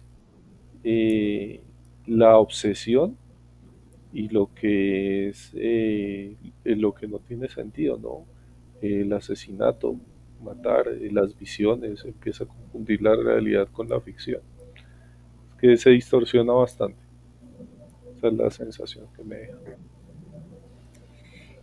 Miriam. Sí, digamos, para complementar o no sé, estar de acuerdo con las posiciones anteriores, él tenía una desenfrenada obsesión o un vacío intenso y lo narra al comienzo del cuento cuando dice, no espero ni pido que alguien crea en el extraño, aunque simple relato que me dispongo a escribir. Loco estaría si lo esperara, cuando mis sentidos rechazan su propia evidencia, pero no estoy loco y sé muy bien que esto no es un sueño. Mañana voy a morir y quisiera aliviar hoy mi alma. Mi propósito inmediato consiste en poner en manifiesto simple, suscitadamente y sin comentarios una serie de episodios domésticos. Las consecuencias de estos episodios me han aterrorizado, me han torturado y por fin me han destruido. Pero no intentaré explicarlos. Si para mí han sido horribles, para otros resultarán menos espantosos que barrocos. Más adelante tal vez aparecerá alguien cuya inteligencia reduzca mis fantasmas a lugares comunes, una inteligencia más severa, más lógica y mucho menos excitable que la mía, capaz de ver en las circunstancias que temerosamente describiré una vulgar sucesión de causas y efectos naturales. Él mismo está ahí describiendo que algo le pasa, pero él no lo sabe describir, no lo sabe manejar, tanto eso que le sucede tan feo como el amor cuando lo tiene. Y actúa y lo lleva al maltrato y a la perversión, la obsesión de la muerte y el asesinato. Bien, es lo que yo concluyo de lo que hemos hablado y de lo que dice en la primera parte. Gracias. Bueno, yo quería pues también hablar, pues me parece fantástico que hayan surgido tantas interpretaciones y tantos aportes tan geniales sobre la lectura del cuento. Yo quisiera hablar de, digamos, del lenguaje literario del cuento. Quisiera hablar de lo impecable de la construcción literaria. O sea, si de pronto uno lo lee, por eso lo leí así, porque me pareció muy teatral, muy Shakespeare, con esos parlamentos largos, con esas palabras tan precisas, con esos adjetivos tan precisos, cómo narra toda la historia y las emociones y el suspenso que uno casi se mete en la escena así. La primera vez que yo lo leí hace mucho tiempo, mis hijas estaban muy pequeñas y comencé como a leérselos y después me arrepentí porque como que no pudieron dormir. Pero me parece muy chévere el manejo, muy limpio, muy impecable, muy poético, muy teatral, muy así, todo extenso el parlamento. Me encantó lo teatral, me parece genial la escritura de Edgar Allan Poe. Les recomiendo que a los que no han leído El Cuervo, él escribió El Cuervo antes que El Gato Negro y con El Cuervo se ganó uno de sus mayores premios literarios, porque en El Cuervo también habla de la muerte y también de la soledad, ¿no? Entonces, se lo recomiendo porque es también bellísimo en su estilo, bellísimamente terrorífico, pero es muy bueno. Entonces, Edna, quería referirme a eso, ¿no? Al lenguaje tan hermoso que tiene, la forma de Edna, construir, señor. ahora acabas de decir una cosa, basado en la obra de Allan Poe, del Cuervo, hubo una serie de televisión que se llamó El Cuervo. Y una de las características propias del personaje que se convertía en un cuervo era la soledad. Sí, exacto. Es muy interesante que lo lean y es excelente. Sí, es la muerte y la soledad que está representada allí. Entonces, pues me parece súper genial. Me encanta la escritura de este hombre. Fascina, me parece perfecta. Expone una gran verdad con bastante estilo metafórico y lo lleva a uno a vivir la experiencia.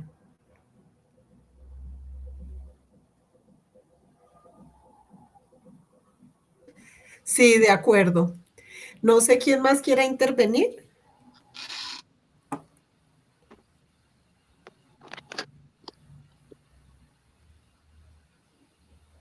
¿Alguien más quiere intervenir? Yo creo que para entender más, porque nos estamos basando en un solo cuento, ¿no? Edgar Allan Poe tiene demasiados y con Sí, diferentes, sí, digamos, sí. personajes. Ahorita lo estamos diciendo, bueno, porque sí, en realidad su causa primaria y su vicio primordial pues fue el alcohol, ¿no? Parece que otras drogas fuertes. Siempre estuvo en ese mundo y siempre fue un rebelde, por eso se llevó tan mal con su padrastro. Entonces fue un tipo diferente que se salía de la norma. Y leyendo, digamos, más cuentos de él, pues de pronto lo vamos a conocer más, ¿no?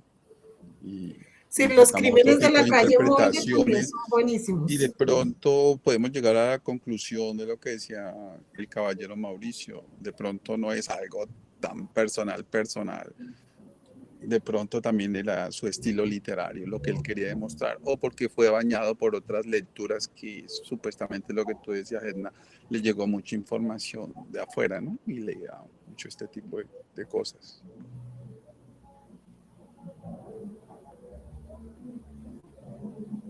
He dicho, paso la palabra. Siga, Audrey. No sé quién más quiera intervenir, ya que ya estamos al filo de las 10. Y ya, entonces ya entre más noche, más miedo causa Sí, me este da cuento. miedo, me da miedo. Se me va a convertir en gato negro, mi gato amarillo.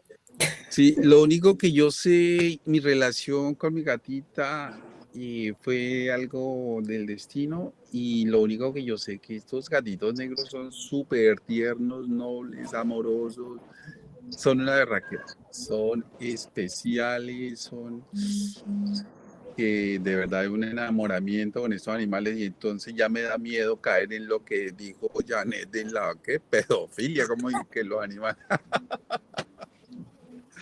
Porque verdaderamente son seres que lo van raptando a uno, le van raptando su ser. Y lo bonito de ellos es que uno muestra su sentimiento, el sentimiento que uno no puede mostrar con los adultos por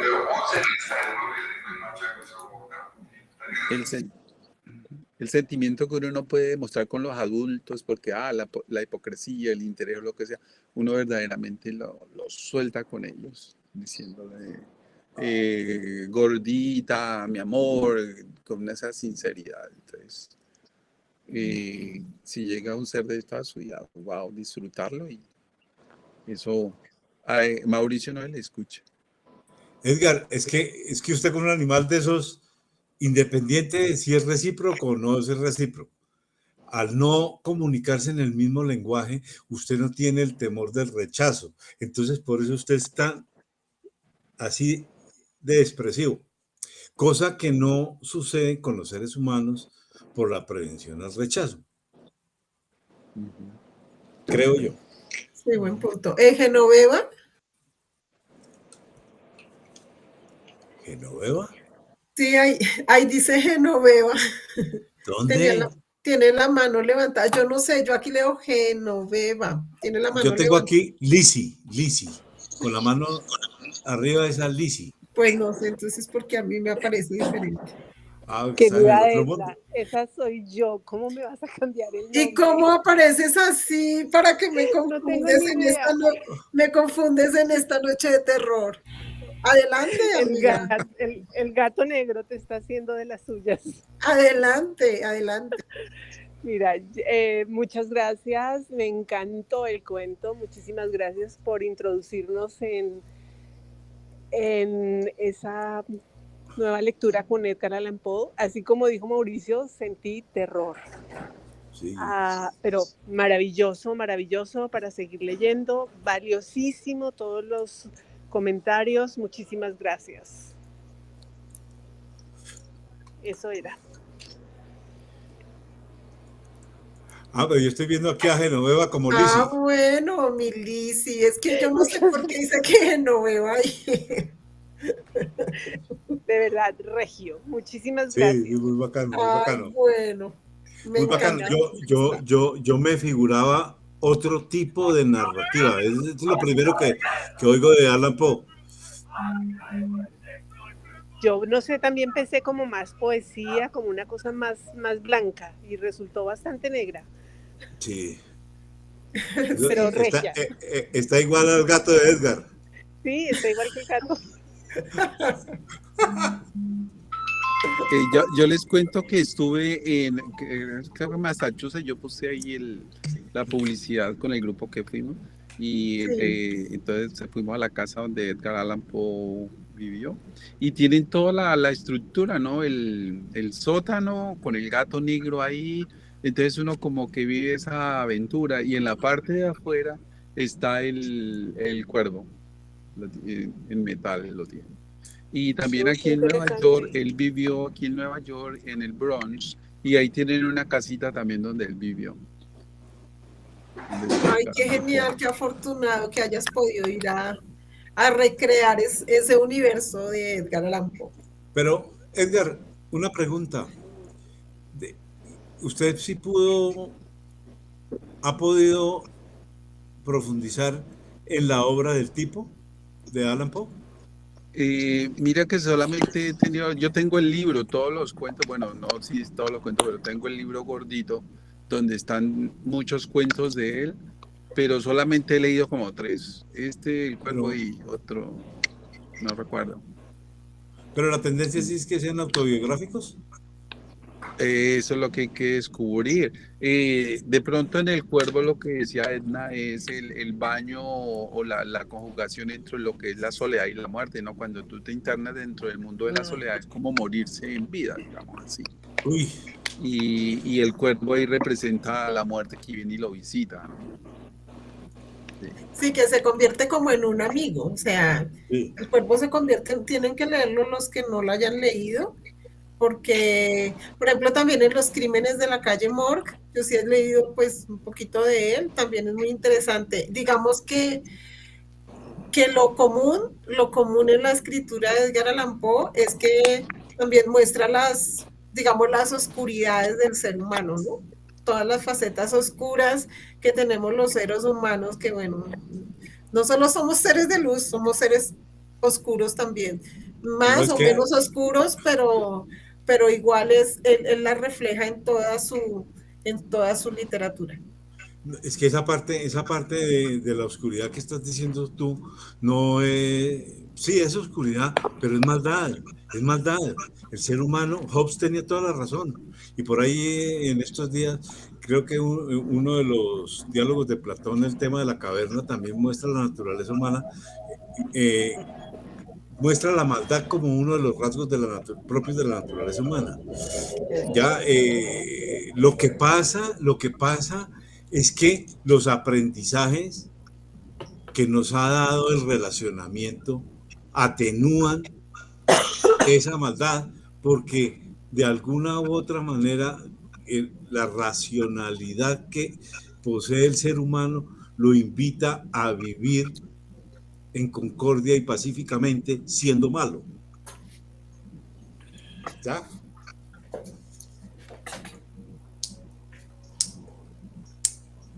Eso creo yo, ¿no? Perdón. Uy, no, usted está peor que el cuento, oiga. Mauricio Po. Uy, eso está más temeroso, oiga. No, pero hasta lo que dice don Mauricio es muy cierto. ¿Cómo necesitamos matarnos y violentarnos y no aprendemos la lección después de que conocemos la historia? Tenemos una conciencia histórica. Parece que no viene una conciencia histórica, como lo contrario, ¿no? Siguen las guerras. Israel jamás, el uno, el otro. O sea, wow, el hombre, el ser humano. Y el mundo ya no tiene motivos para, aparentemente el mundo no tendría motivos para seguir en el cuento de la Guerra Fría.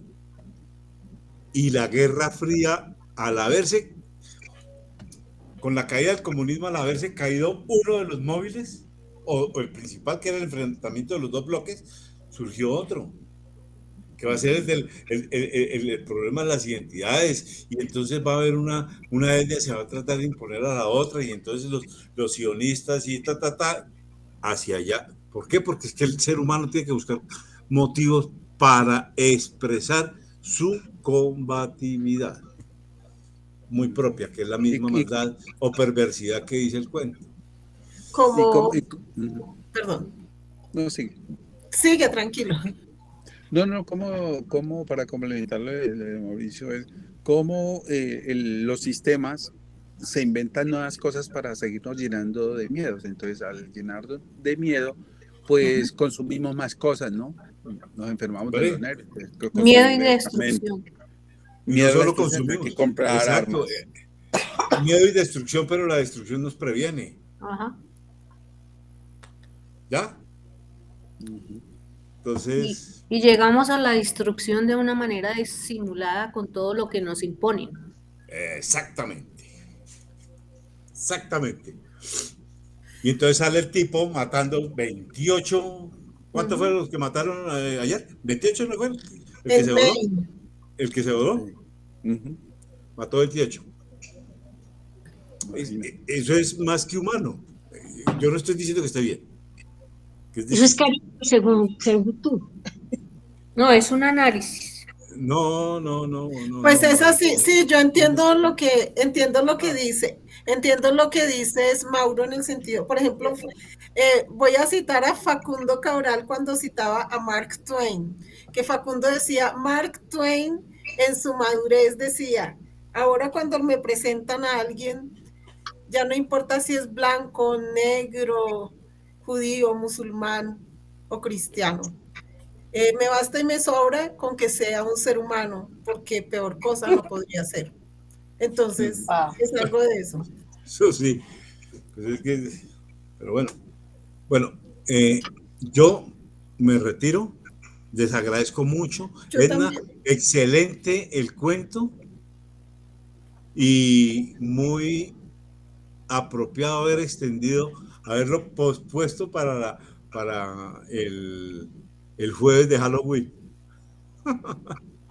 Sí, Bueno, yo les agradezco a todos su asistencia, su participación, me encantó, me fascinó y espero que tengan felicidades, Sí. Genoveva. Muchas gracias, Bueno. Happy Halloween.